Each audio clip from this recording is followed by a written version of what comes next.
Consequences by Jordan Dickerson.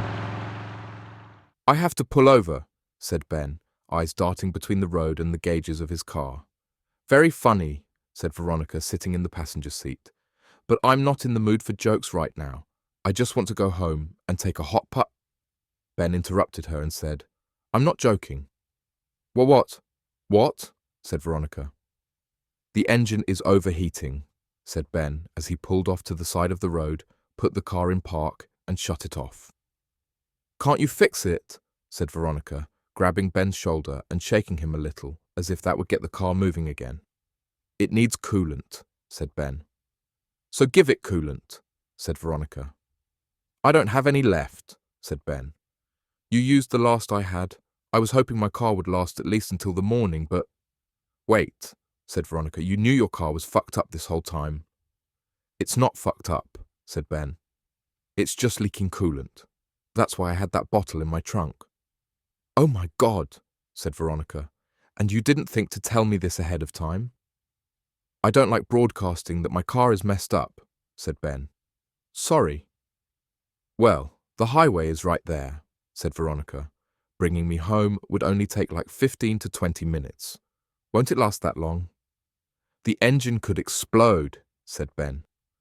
Jesus, said Veronica. What are we going to do? I'll walk to the nearest gas station and buy some coolant, said Ben. I'm pretty sure I saw one a little ways back there. Okay, make it fast, said Veronica. You're not coming, said Ben.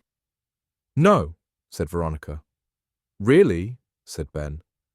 I would think with what's in the trunk. Veronica interrupted him and said, I won't have to worry about it if you would just hurry up. Well, can I borrow some money? Said Ben. For what? Replied Veronica. For the coolant, said Ben. Oh my God, said Veronica. You've got to be kidding me.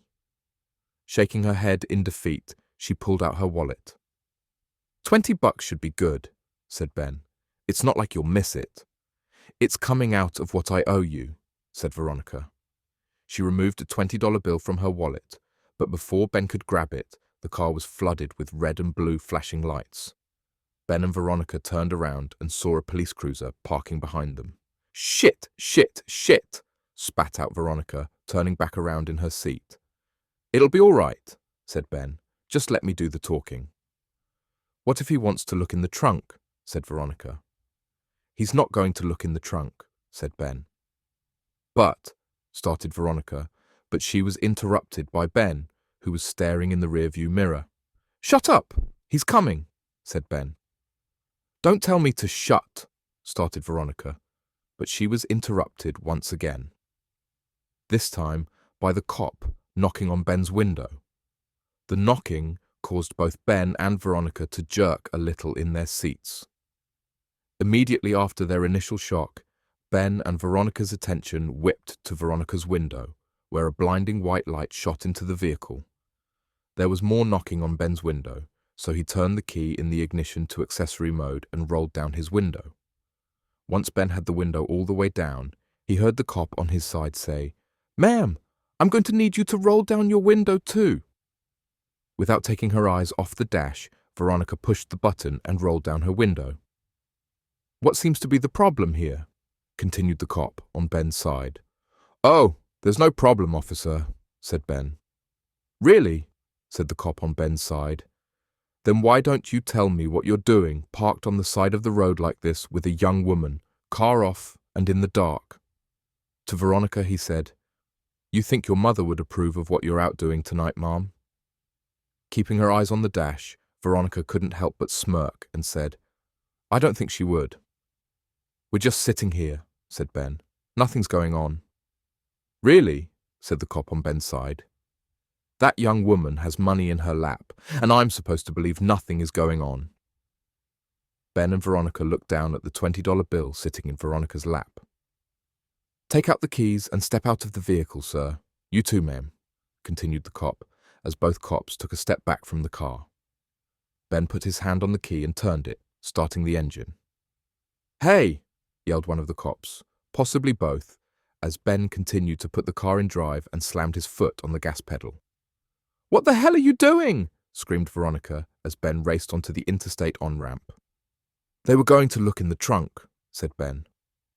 "You don't know that," said Veronica. "Yes, I do," replied Ben.